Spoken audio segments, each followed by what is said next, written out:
Hey guys, tonight we journey into the steaming, bubbling, often gag-worthy world of history's most questionable cuisine. You're not in a Michelin-starred kitchen. You're crouched beside a clay hearth, your hands raw from harvesting, and in your bowl, something squishy jiggles ominously. A faint, sour steam curls up into your nostrils. It's warm, sticky. There's an oily sheen on top, and you're pretty sure it's blinking at you. Welcome to survival cooking, where the flavor is questionable, but the purpose is clear. Stay alive. You see, these dishes weren't made for Instagram. They were born of necessity, ritual medicine, and sometimes sheer desperation. And while you probably wouldn't survive a week in their shoes or their kitchens, those who did passed these dishes down like sacred, stinky heirlooms. So before you get comfortable, take a moment to like the video and subscribe, but only if you genuinely enjoy what I do here. And hey, why not drop your location and local time in the comments? I'd love to know where and when you're listening from. Now dim the lights. Maybe turn on a fan for that soft background hum, and let's ease into tonight's journey together. You're squatting beside a flickering campfire in the late Roman Republic. The air is thick with ash and sweat. You hold a crude wooden bowl, still warm to the touch. The surface of the porridge trembles thick and grey with stray flecks of red and beige. The scent, imagine wet pennies boiled with liver and a touch of goat hair. Appetizing. What you're looking at is cerebrum pulmonarium brain porridge. Roman soldiers, especially in colder campaigns, ate it believing it restored strength and clarity. Its sheep brain simmered slowly with barley gruel herbs and just a dash of fermented fish sauce for enhancement. The first bite spongy, smooth but stringy, almost like warm tofu that gave up. It slides down your throat with a metallic aftertaste, lingering just a bit too long. And yet this was survival food, packed with fat, calcium and energy. High-ranking physicians like Galen didn't just approve, they recommended it. The brain, they argued, contained vital spirits that replenished the exhausted.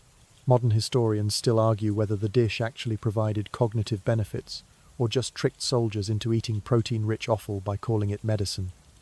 Either way, it kept armies marching. Here's a curious side note: in certain regions, these porridge bowls were spiced with crushed poppy seeds, possibly to soothe pain or distract from the taste. You hand your empty bowl back.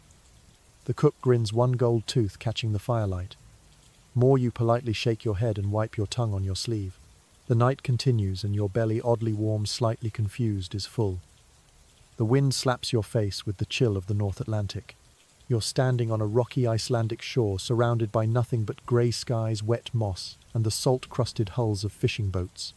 A group of broad-shouldered men haul a large, rubbery creature onto the rocks, its jaws frozen open in a final scream.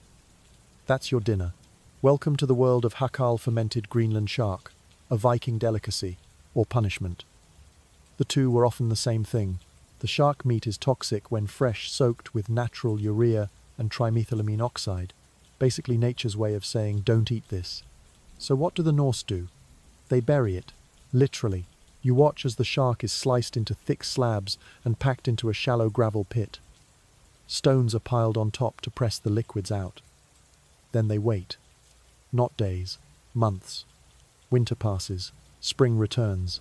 Only then is the meat hung in open-air sheds to dry, yellowing and hardening in the ocean breeze. Now a local farmer offers you a piece. It's cubed, innocent-looking. But as it approaches your nose, your instincts revolt. The scent hits first ammonia, sharp, piercing, like someone dipped a sock in bleach and slapped you with it. Then comes the texture. Chewy, rubbery, somehow both damp and dry. You bite, you regret. But here's the kicker: it saved lives. In the unforgiving Arctic winters, when nothing grew and even dried, cod ran scarce. Fermented shark provided vital calories and protein. It was in its own horrific way preserved nutrition. Historians still debate whether the Vikings liked Hakal or simply tolerated it. Some sagas mention it fondly. Others skip over it like a dirty joke you don't repeat at feasts. Today it's served with Brennivin, Iceland's version of schnapps, perhaps to numb the taste, perhaps to steal your courage. Your eyes water. A helpful Icelandic grandmother hands you a slice of rye bread. Chase it, she says. You do. The taste lingers anyway. You're inside a stone monastery dimly lit by beeswax candles. The air is thick with incense, musty parchment, and something faintly meaty. You're kneeling on a wooden bench beside a silent line of monks, their heads bowed, their bowls steaming. Tonight's supper isn't bread or lentils. It's leech broth. Yes, leech. Boiled. Whole. You peer into your bowl. It's a thin, cloudy liquid brownish green speckled with herbs. Floating near the surface is what looks suspiciously like a small wrinkled sausage, but you know better. The smell is earthy, metallic, and faintly sour. It reminds you of wet stone and rusted iron tools. As you lift the spoon, the broth drips slowly, leaving a faint sheen across the bowl's rim. The first sip. Warm. Oily. Slightly salty. And then there's that unmistakable gelatinous slither from a partially dissolved leech that brushes your tongue on its way down. In medieval Europe, leeches weren't just for bloodletting, they were food in extreme times. Monks believed that boiling the creatures into broth extracted their humours essential for rebalancing a sick body. It was especially used during Lent when meat was banned but loopholes like animals without legs were exploited. One Benedictine text praises the broth for restoring melancholic souls, though historians still debate if this was symbolic language, or if monks really slurped down leech soup for dinner on rainy Thursdays. The fringe detail. Some abbeys had dedicated leech gardens, marshy plots cultivated specifically for this medicinal cuisine. Think of it as the world's least appetizing herb patch. You glance around. No one seems fazed. The monk beside you is practically humming. You take another sip, letting the warm liquid pool in your cheeks. The heat eases into your chest like a slow ember. Somehow it's comforting. Familiar even. The leech still gross. But the broth, it hugs your insides like a blanket made of swamp and salt. You wipe your lips. The monk hands you a sprig of mint. That was dessert. The jungle air is thick, humid, like a wet towel left out too long. You're crouched beside an Aztec cookfire, watching a flat, steaming tamale being unwrapped with great ceremony. But instead of pork or beans, something wriggles. You squint. Are those larvae? Yes. Tonight's dish is bug tamales stuffed with maggy worms and ant larvae delicately steamed in banana leaves. The scent rising from the bundle is surprisingly pleasant, nutty, a bit grassy, with a warm undertone of roasted maize and fresh earth after rain. You hold the tamale in your hand. It's hot, soft to the touch, with slight resistance where the dough meets the filling. You take a bite. The masa is fluffy, almost creamy. But then you meet the crunch. The larvae pop gently between your teeth like toasted pine nuts, only softer with a faint buttery aftertaste and a flicker of smokiness. Insects were essential protein in the Aztec diet. Maggot worms which lived in agave plants were harvested carefully, only certain ages, only certain seasons. These tamales weren't desperation food. They were high status. Festival food. Food you'd serve a priest. Historians still argue whether these bugs were more symbolic than nutritional. Some believe the maggot worm represented rebirth. Others see it as a practical choice in a land where large mammals were scarce, but insects were plenty, and packed with fat and amino acids. One fringe detail: maggot worms were sometimes drowned in pulque fermented agave sap before being cooked, a kind of pre-marination. This gave them a tart, yeasty bite, almost like pickled mushrooms. You take another bite. The heat from the tamale has softened the worms, making them almost indistinguishable from the dough, until one little tail gives a faint chew that reminds you, yep, that was a bug. The woman beside you smiles. She offers you a bowl of chili salsa. You drizzle it over the tamale. Now it's spicy.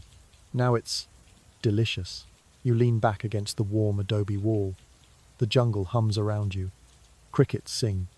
Their cousins just filled your stomach. You're seated cross-legged on a woven mat inside a quiet Cantonese kitchen.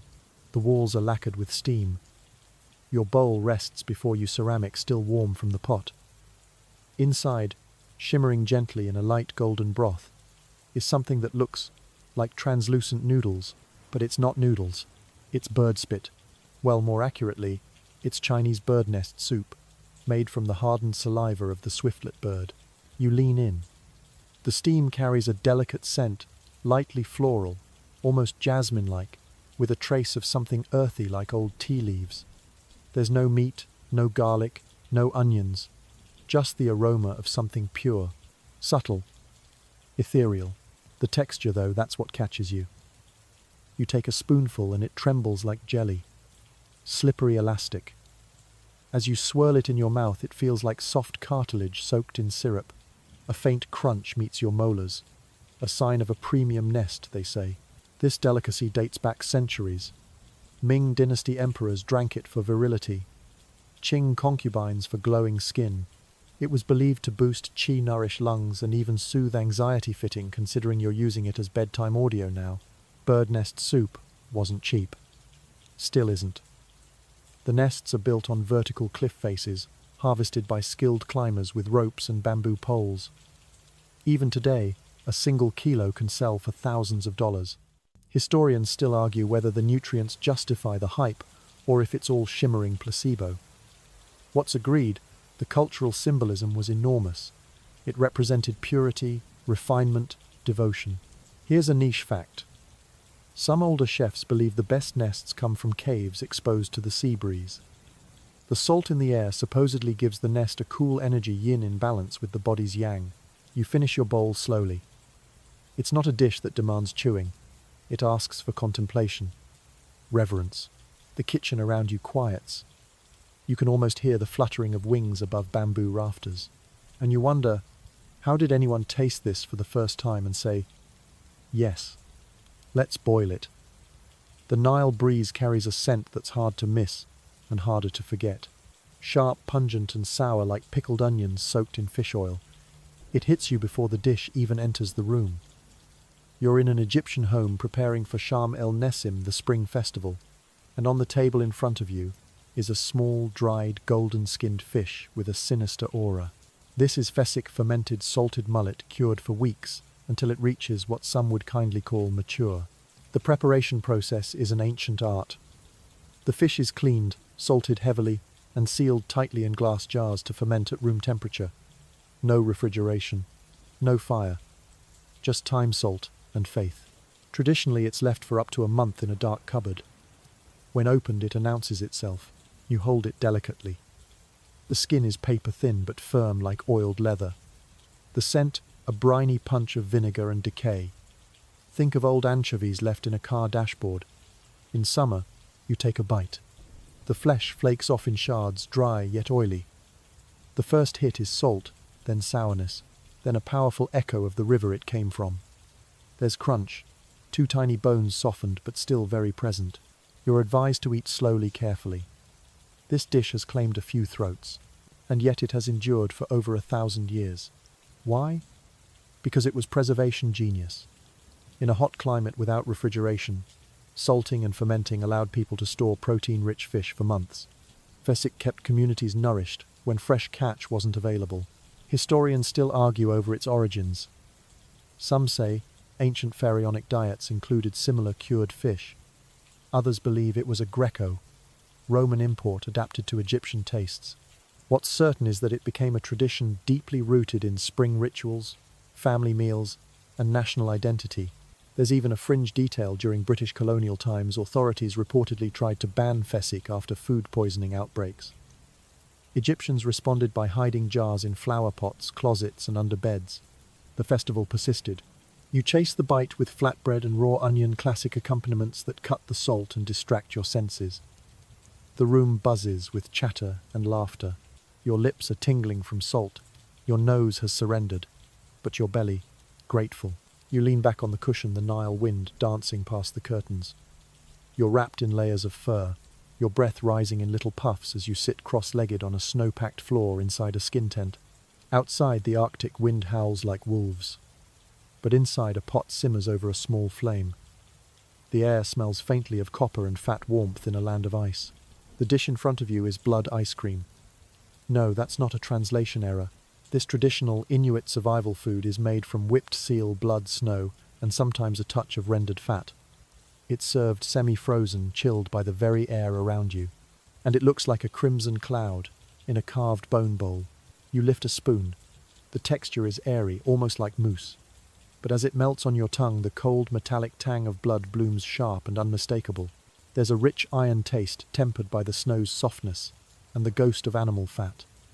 It coats your mouth and throat, lingering like a wool scarf soaked in salt.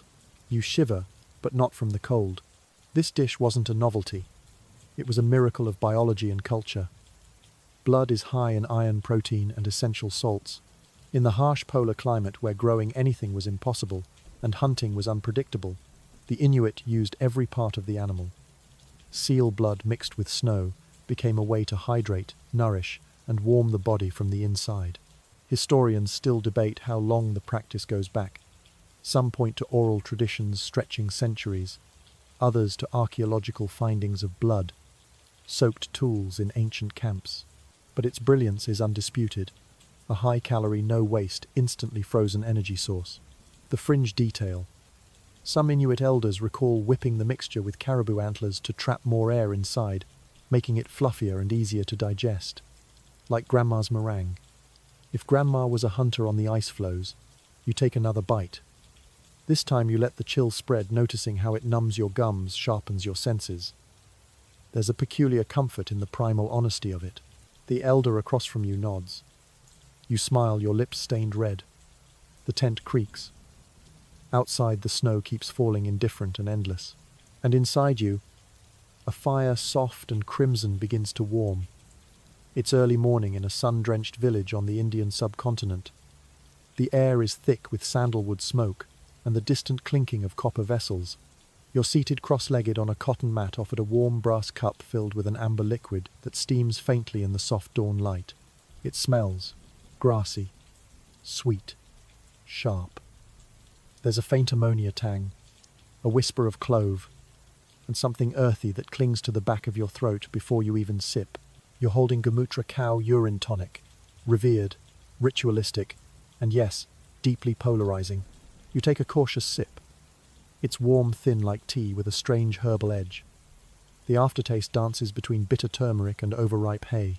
But then comes the heat radiating from your throat to your chest, like a gentle fire lit behind your sternum. To many, in ancient and modern India, Gamutra isn't just a drink. It's medicine purifier and offering.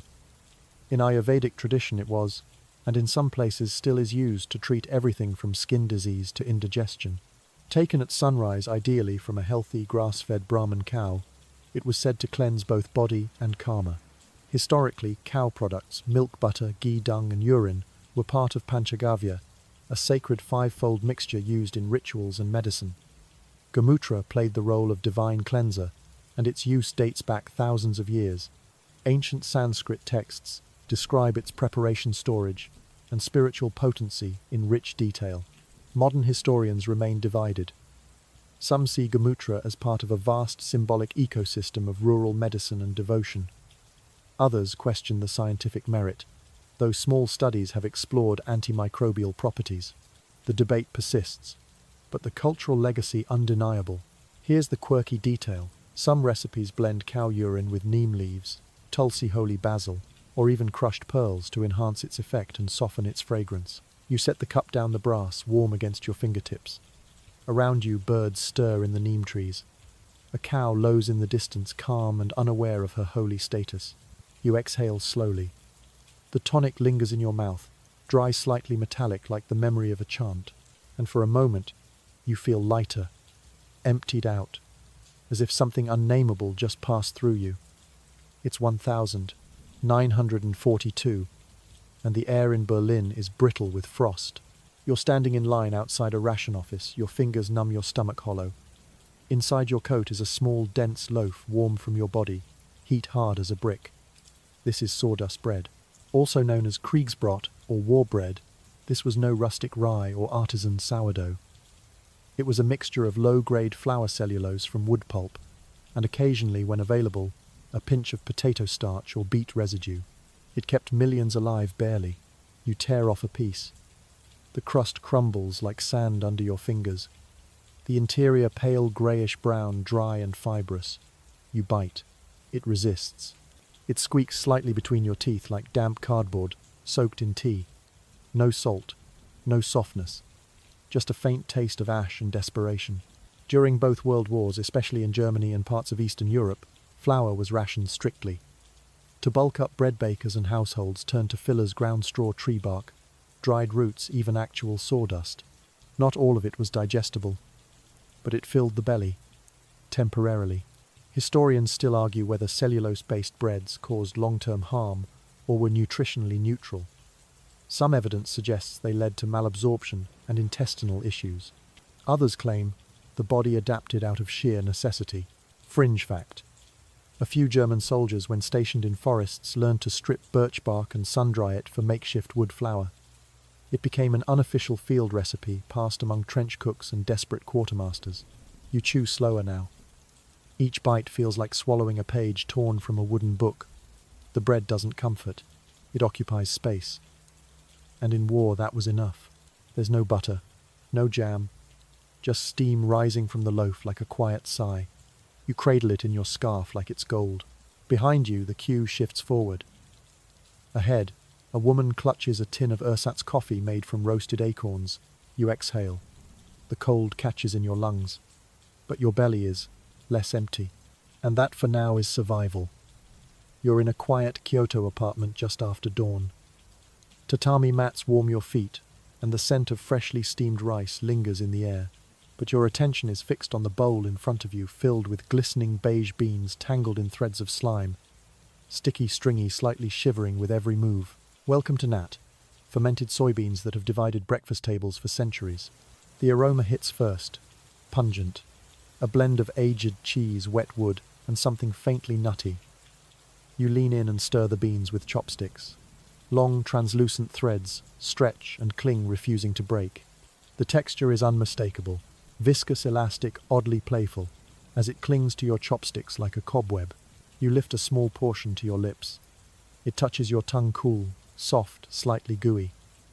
Then comes the flavor, deep umami with a bitter tang at the end. It coats your mouth like a savory custard with ambition. Nat has been a staple in Japan since at least the Heian period. Made by fermenting cooked soybeans with Bacillus subtilis. Originally from rice straw, it was praised for its nutritional punch, rich in protein, vitamins and nattokinase, a natural enzyme linked to heart health. Historians still argue whether nat was discovered by accident, a forgotten sack of beans left near a warm fire, or whether its origins trace to older Chinese fermentation methods. Either way, it became a culinary and cultural icon, particularly in eastern Japan. Quirky detail. In some regions, nat is served over cold soba noodles with raw egg and mustard. An acquired texture upon an acquired texture. Think slime on slime with a hint of heat. To locals, it's comfort food. To many foreigners, it's a dare. You chase the bite with warm green tea. The bitter edge of the nat softens, leaving a lingering richness like miso with attitude. Outside, the city hums awake, but inside the silence is perfect. You set your bowl down, watching the last of the strings recoil into the beans. Strange. Absolutely. But you're full, nourished, and somehow peaceful. The air in the West African kitchen is heavy with spice and wood smoke. You're seated on a woven stool beside an iron pot bubbling quietly over a coal stove. The smell is intoxicating: roasted nuts, sweet melon, garlic, and something gamey, smoky, primal. Tonight's dish, egusi soup, with smoked cane rat. Yes, cane rat. Known locally as grasscutter, this rodent is prized, not feared. Its meat is lean, flavorful, and when smoked properly can rival any wild game. You watch as the cook ladles the thick golden-green soup into your bowl. It's dotted with red palm oil, flecks of bitter leaf, and chunks of melon seed paste the heart of egusi. The scent rises nutty deep, with just a whisper of charred wood and pepper. Then comes the meat. Charcoal black on the outside, the smoked cane rat has been slow cooked until the skin crinkles into tight ridges. You lift a piece with your fingers. It's warm, tender near the bone. The first bite crisp on the edge, rich inside like duck with the memory of a campfire. A little tough, a lot satisfying. Egusi, made from ground melon seeds, is one of West Africa's most beloved comfort foods. It's nutrient-dense, filling, and versatile. Pair it with starchy fufu or pounded yam, and it becomes a complete meal, one that has sustained families through famine, celebration, and everyday life. Historians still debate whether cane rat was always a delicacy or became one during colonial-era food shortages. What's certain, it's now farmed intentionally in many regions, especially Ghana and Nigeria, both as a cash crop and cultural treasure. The fringe fact: cane rats have their own culinary season. After the rains, they feed on fresh crops, fattening up for the pot. Hunters track them with dogs and smoke them over slow embers, sometimes for days, to achieve that signature flavor. You tear off a piece of warm fufu, swirl it through the soup and scoop up a bit of meat. The spices tingle your lips. The agusi clings like velvet. You swallow slowly. It's not strange here. It's loved, respected, and in this quiet kitchen, as the oil shimmers and voices murmur in the background, you feel a soft fullness blooming not just in your belly but somewhere deeper. You're perched on a low stone bench, overlooking mist-covered mountains in the Andes. Llamas shuffle nearby. The morning air is thin, crisp, and tinged with wood smoke. A grandmother places a clay platter in front of you, steam rising in elegant spirals. You stare into the wide eyes of your dinner. Kai roast guinea pig. It's small, curled into a C shape with skin golden and taut. The aroma is rich, a blend of sizzling fat wild herbs and something almost sweet, like hay toasted in butter. The texture. You poke it gently with your fork. The skin crackles. Beneath it the flesh is dark, tender, and smells faintly of thyme and stone ovens. You pull off a piece. The meat is lean, almost rabbit-like, with a hint of gaminess. There's a slight chew, followed by a burst of earthy depth like duck that spent its life in high-altitude fields. In much of Peru, Ecuador, and Bolivia, cuy isn't strange. It's ancestral, sacred, domesticated for over 5,000 years. These little creatures weren't pets, they were protein. Kept in kitchens, fed scraps, and honored before being eaten. Some indigenous groups still offer kai during rituals to Pachamama, the Earth Mother. Historians still argue whether cuy was bred solely for food or for spiritual ceremonies. Evidence shows its use in sacrifices, mummifications, and medical diagnostics. Yes, some communities once read illness by observing guinea pigs placed on sick patients. Fringe detail. In pre-Columbian art, guinea pigs were often depicted being cradled, not eaten, suggesting a more complex relationship. Both companion and currency. Both healer and meal. You take another bite. A crisp edge gives way to soft interior. The flavor lingers like campfire smoke caught in wool. You sip chicha, a fermented corn drink, with a gentle fizz that balances the meal's richness. Around you, the Andes hold their silence. The clouds move slowly. Everything here feels measured, patient, enduring, and in your hands the warmth of the dish connects you to something old. Older than cities, older than nations, just a small animal, and a story that never stopped being told. You're in a dim kitchen in the French countryside. The hearth crackles gently behind you, and a copper pot simmers on the coals. A wooden ladle stirs slowly. Tonight's meal isn't wine-soaked duck or a soft cheese tart. It's frog soup and snail paste. A dish born of peasant ingenuity and noble necessity. The aroma is layered, garlicky, herbal, with a hint of the forest floor after rain. The frogs are small and bone-thin, their legs curl delicately. The snails mashed into a paste with parsley butter and shallots swirled into the broth like soft ink. You lift a spoonful. The frog meat is tender, flaking off the bone like whitefish. Mild, slightly grassy. The broth is silky, with a trace of wine vinegar and the subtle chew of escargot puree. It coats your mouth in velvet and lingers with a metallic trace like thyme rubbed into stone. Though now considered gourmet, frog legs and snails were originally foraged foods, cheap, abundant, and overlooked by the aristocracy. In times of famine or fasting, especially during Catholic observances, rural French communities turned to the rivers and woods. Protein was protein. Historians still debate whether frog soup was a true staple or a seasonal indulgence. Some records describe it as a fasting workaround. Others list it on noble menus during Lent. Either way, it straddled class lines in a way few foods could.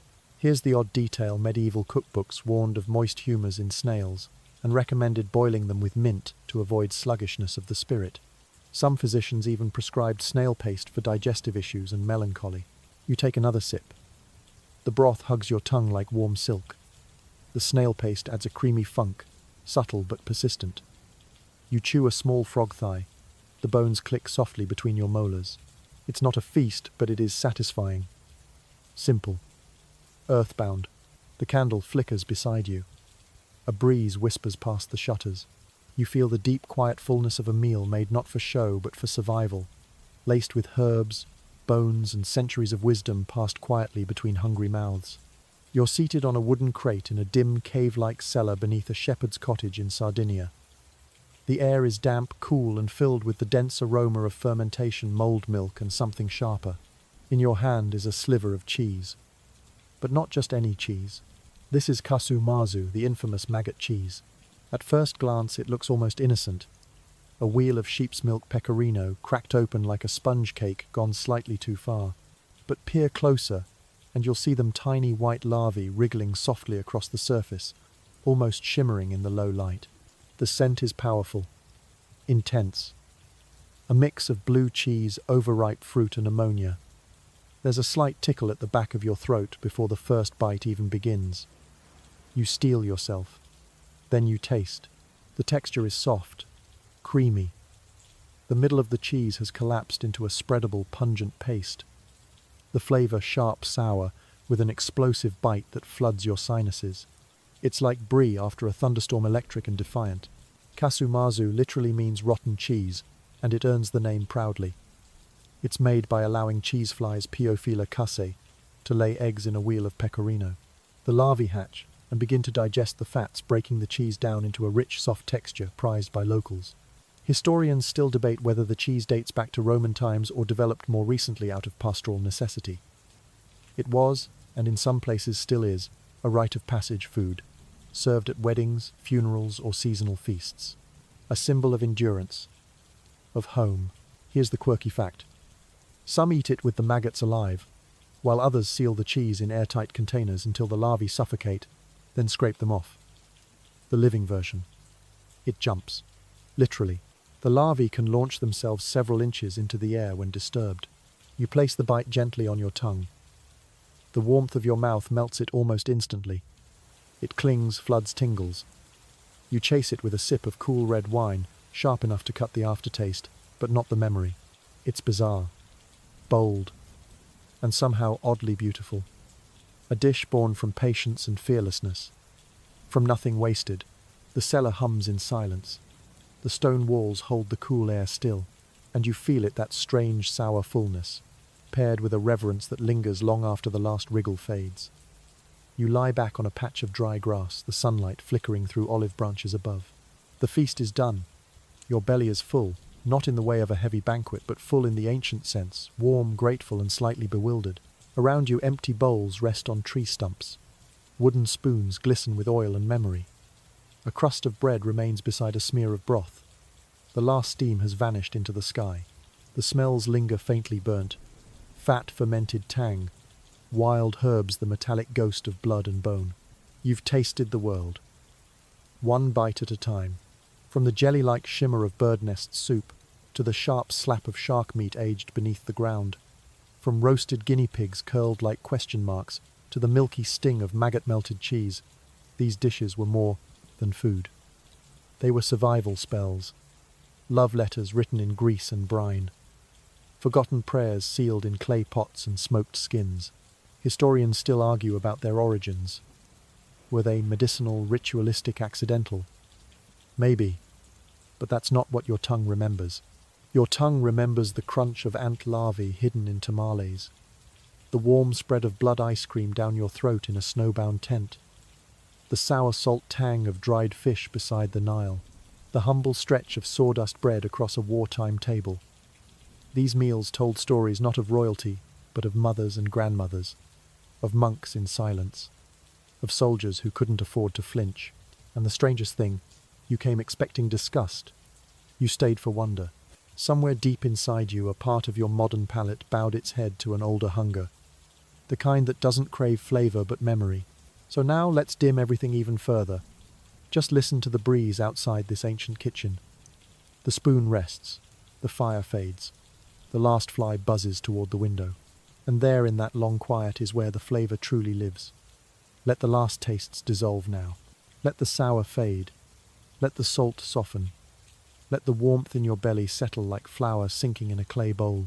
You don't need to remember the names Fesik, Hakal, Gomutra. They can blur now into mist.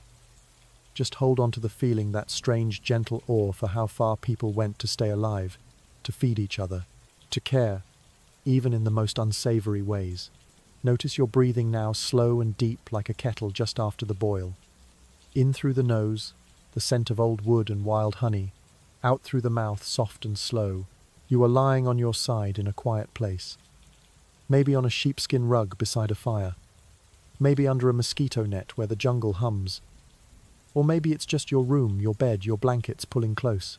Let it all settle. The stories have fed you. Now let them hold you. Let your jaw unclench. Let your hands go still. Let your tongue forget. And as the last embers of this meal dim into memory, drift off. You are full. You are safe. And the world is quieter than you thought.